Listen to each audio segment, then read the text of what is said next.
योग गंगा या कार्यक्रमामध्ये बऱ्याच आपण आजपर्यंत व्हिडिओ बघितले आहेत। वजन कमी करायचे व्हिडिओ आज आपण बघणार आहोत।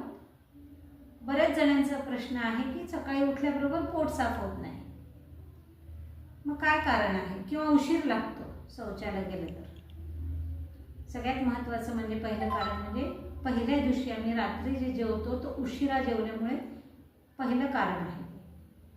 जेवल्यानंतर 3 तास तरी आपल्याला म्हणजे संध्याकाळी 6 ते 7 मध्ये आपल्याला जेवण करून घ्यायचं। जर आपण 9 किंवा 10 वाजता झोपत असाल तर लवकर जेवण हे फार आवश्यक आहे।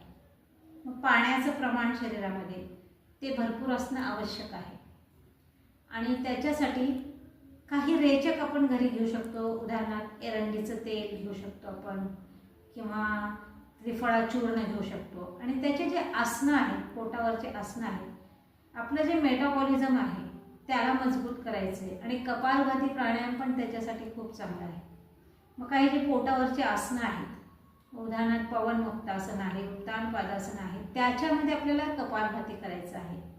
हळूहळू अभ्यासाने त्याचा कालावधी वाढवायचा आहे। एक एक आसन 5-5, 10-10 वेळेस आपल्याला करायचं आहे। कंधरासन आहे, पवन मुक्तासन आहे, तर हे आसनं पण आपल्याला थोडेसे मंडूकासन आहे हे पण करावं लागतील आणि रात्री थोडंसं हलकं जेवावं लागेल आणि जेवणामध्ये आहारामध्ये आपल्याला फळांचा आणि पालेभाज्यांचा वापर आपल्याला जास्त करायचा आहे।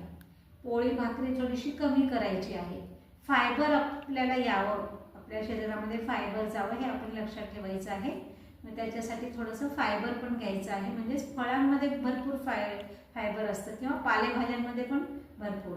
मग डाळी, पालेभाज्या, फळं हे आपल्याला जास्त आणि पाणी जास्त प्यायचे आणि वेळेवर झोपायचं। लवकर उठल्याने पण जे लोक उशिरा उठतात त्यांचं पण पोट साफ व्हायला उशीर लागतो। मग लवकर उठणं आणि लवकर झोपणं हे पण त्याच्यासाठी खूप चांगलं आहे। मग नक्की हे करून बघा आणि कळवा, कमेंट्स करा। आपल्याला फक्त आपल्या पुरतं मर्यादित ठेवायचं नाही आहे, प्रत्येकापर्यंत हे पोहोचायचं आहे। योग गंगा या चॅनलचं नावच आहे, ही गंगा आहे ती प्रत्येकाच्या घरापर्यंत पोहोचली पाहिजे। ओम नमस्कार।